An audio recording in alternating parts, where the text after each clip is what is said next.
उसी में last lecture में हमने subsidiary functions of bank and main functions of bank किए थे। आज हम टाइप्स ऑफ बैंक अकाउंट के कौन कौन से टाइप्स होते हैं वो करने वाले हैं। One of the functions of bank is to accept deposit. The bank demands KYC। KYC का फुल फॉर्म है know your customers from the customers and at the time of opening a new account for on other services of the bank as per the rules of the central bank। Central bank है हमारी RBI। Savings account है first. It means the account in which people deposit their saving account में जो लोग हैं वो अपनी savings deposit करते हैं। A fix rate of interest is paid on this account. The customers gets interest as per the amount and days for which the amount remains credited in the account. The customer get interest as per the amount and days for which the amount remains credited in the account. The bank provides facilities like checkbook, ATM card in this account. Savings account में ये सारी facilities भी मिलती हैं, cheque book है ATM card की। The account holder can deposit cheque draft in cash in his account. He can withdraw the amount through the cheque और a withdrawal slip. The bank compel the account holder to maintain minimum balance as in his account. Generally the numbers of withdrawal in the savings account are limited in the month. This account can be opened in the name of individual or more than one name that can be operated jointly. Nominalization can be registered banks. Bank get deposit on a larger scale through this account.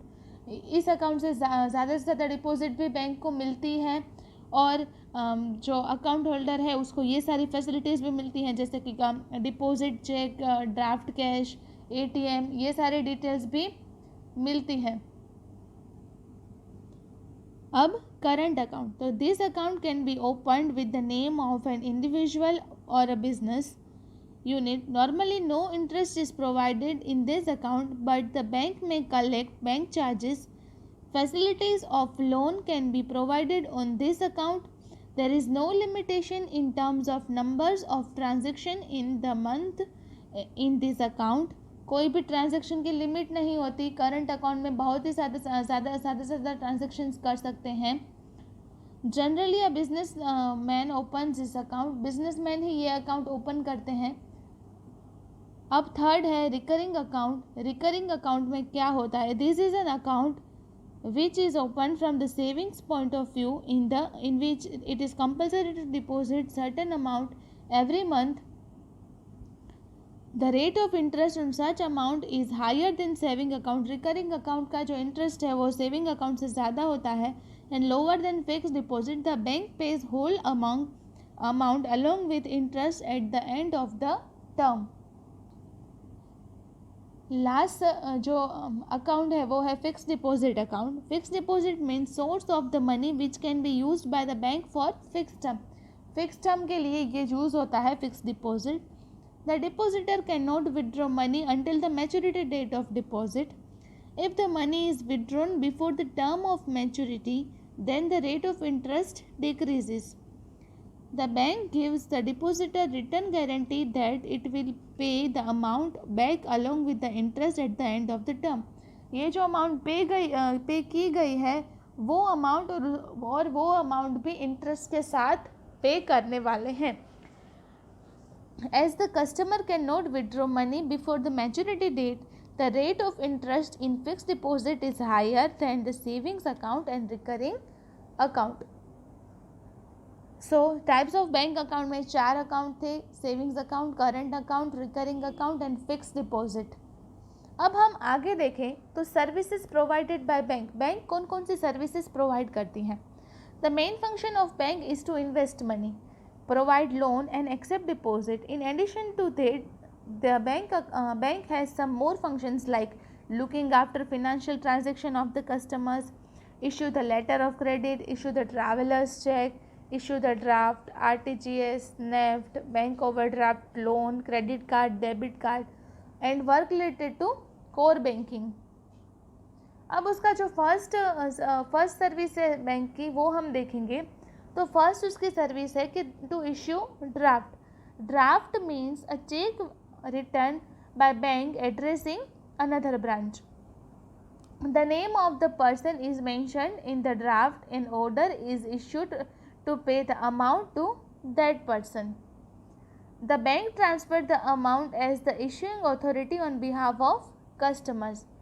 Bank transferred the amount as the issuing of authority on behalf of the customers.